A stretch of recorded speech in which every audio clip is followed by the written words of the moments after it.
लेक माहेराचं सोनं, लेक सौख्याचं क्षण, लेक बासरीची धून,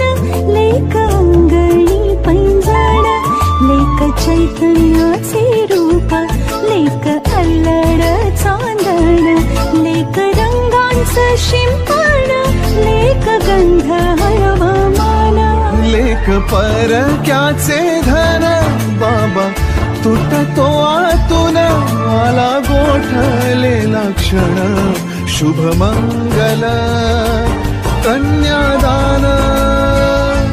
कन्यादान.